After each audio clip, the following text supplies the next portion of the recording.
That boy had only a single dime in his pocket, and I had only 1 cup of milk. 50 years ago, on a cold and rainy afternoon, I found myself sitting in a small-town diner, nursing a cup of coffee and counting the change in my pocket. I was 28, a fresh-faced math teacher trying to make ends meet in a town where paychecks were as thin as the coffee. The rain pounded against the windows, blurring the neon lights outside. That's when I saw him, a boy no older than 10, standing outside the diner.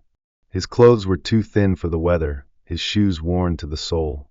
But what caught my attention wasn't just his appearance.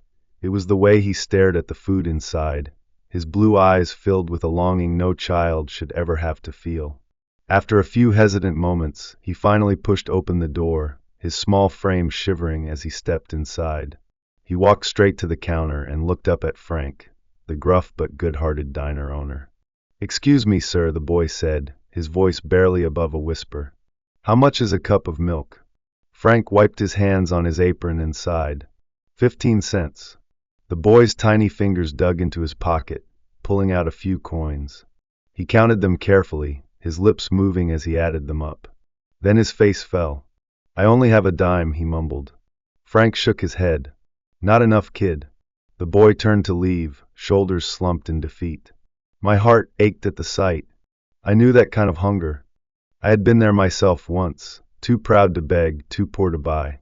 "Hey, Frank," I called out before I could stop myself. "Put the milk on my tab." Frank gave me a look, the kind that said, "James, you can barely afford your own meal." But after a beat, he shrugged and poured a tall glass of milk, sliding it across the counter. The boy's eyes went wide with surprise. He hesitated before wrapping his cold fingers around the glass and taking a sip. It was like he was tasting something magical. I chuckled. "Slow down, kid, it's not running away." He lowered the glass, licking his lips. I can't pay you back, sir." I waved him off. "You don't have to. Just promise me one thing. When you can do something kind for someone else. That's how you pay me back." His face lit up with a grin, and for the first time, I noticed a small gap where his front tooth should have been. "I promise." With that, he gulped down the rest of the milk, wiped his mouth on his sleeve, and ran back out into the rain.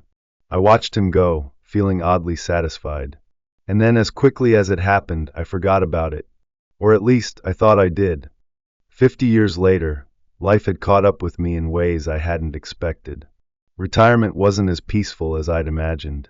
My wife, Margaret, had passed away 5 years ago, and ever since then, my world had felt a little emptier. The pension barely covered my medical bills, and the quiet days stretched on longer than I cared to admit. Then came the heart attack. At first, I brushed it off as indigestion, just another inconvenience of old age. But when the pain in my chest tightened like a steel grip, I knew something was wrong. The world blurred, my knees buckled, and everything went black. When I woke up, I was in a hospital bed, surrounded by the sterile scent of antiseptic and the steady beeping of monitors. My chest ached like I had been trampled by a bull. A nurse, a kind-looking woman with warm brown eyes, stood by my bedside. "Mr. Walker, you gave us quite the scare," she said. "You had a mild heart attack, but you're lucky. We caught it just in time." I blinked up at her. "Lucky? I don't feel very lucky." She chuckled. "Well, you're still breathing, so I'd say that counts for something." I let out a weak laugh, but inside, I was anything but amused. Because I knew what was coming. The bill. Medical care wasn't cheap, and I wasn't exactly rolling in cash. My pension barely covered my rent and groceries. There was no way I could afford a hospital stay, let alone heart surgery. A sinking feeling settled in my gut as I cleared my throat. Do you know how much this is going to cost me?" The nurse hesitated. "Actually, your bill has already been taken care of." I frowned. "What?" "Someone paid it." I blinked. "Who?" She smiled and handed me a small envelope. "Your doctor left you a note." With that, she turned and walked out, leaving me staring at the envelope like it might explode. My fingers trembled as I tore it open and unfolded the single sheet of paper inside. There, written in neat handwriting, were 6 words that sent a shiver down my spine: "Paid in full with a cup of milk." My breath caught. My mind raced. It couldn't be. 50 years ago. That little boy. The diner. The promise. I stared at the words, my heart pounding harder than it probably should have after surgery. Then it hit me like a freight train. Dr. Reeves. I had never paid much attention to his name before, just another doctor in a long line of white coats. But now I saw it clearly. David Reeves. The boy from the diner. The kid I had bought a cup of milk for had grown up to be the man who just saved my life. I let out a breathless laugh, shaking my head. Well, I'll be damned. Somewhere, in the deep recesses of my mind, I heard the echo of a child's voice from long ago. I promise. And for the first time in years, I believed in miracles. I stared at the note in my trembling hands, my mind struggling to grasp the weight of those 6 simple words. Paid in full with a cup of milk. It was impossible. And yet, here I was holding undeniable proof that life had just thrown me the biggest twist of all. Before I could fully process it, the door to my hospital room creaked open. A tall man in a white coat stepped inside, his stethoscope slung around his neck.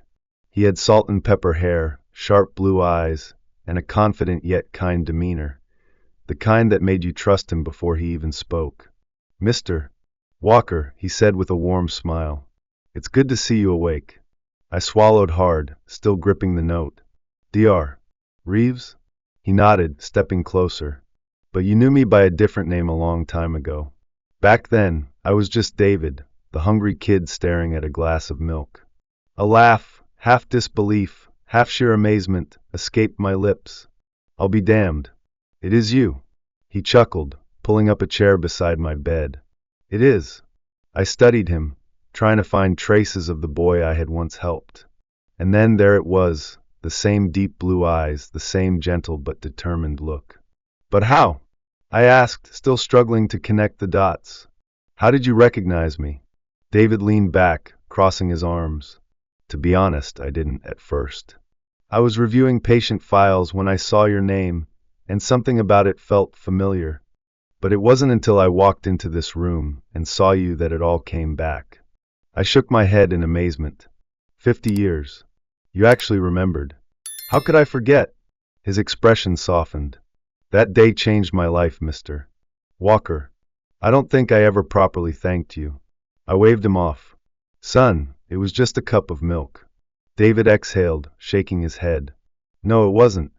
That day, I hadn't eaten in 2 days.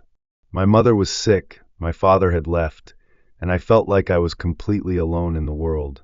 And then you looked at me like I mattered. That one act of kindness gave me hope. It made me want to be someone who could give others the same second chance you gave me. My throat tightened. I had never thought about it like that. To me, it had been nothing more than a small act of kindness, a passing moment, forgotten in the waves of time.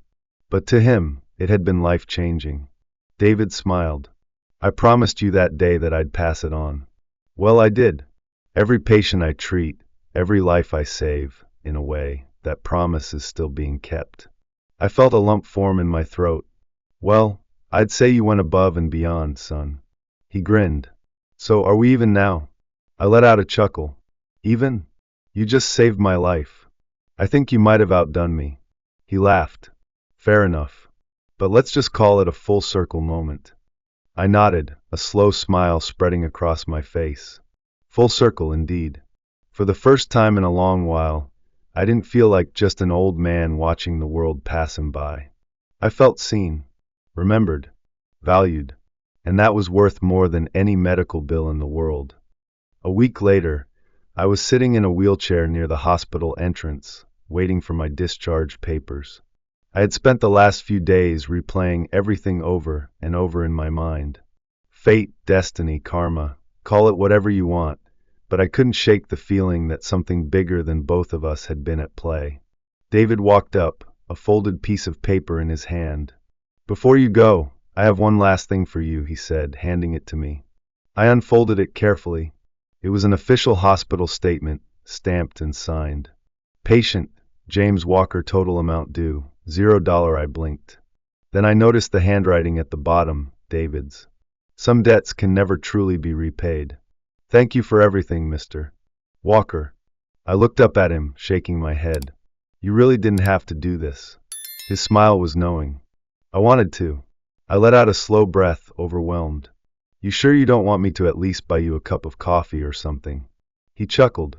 Let's just say you already tipped pretty well, 50 years in advance. I laughed, shaking my head. Life sure is funny, isn't it? It sure is. We shook hands, and for a moment, I saw the little boy I had met all those years ago, the boy who had kept his promise. A month later, I found myself back in that same old diner. Frank was long gone, but the place still smelled of fresh coffee and buttered toast. It felt like stepping into a memory. I took my usual seat at the counter, watching as life moved around me. Then, my eyes landed on a young woman at the far end of the counter. She was nervously counting change in her palm, glancing at the menu with a worried expression. Déjà vu. When the waitress walked over to her, I tapped the counter. Get the young lady whatever she wants, I said. Put it on my tab. The girl's eyes widened. Oh no, sir. I held up a hand, stopping her protest. Just promise me one thing. One day when you can do something kind for someone else. She hesitated. Then slowly she smiled. I promise. As I sipped my coffee, I felt a sense of peace settle over me. Kindness isn't a debt to be repaid. It's a gift to be passed on.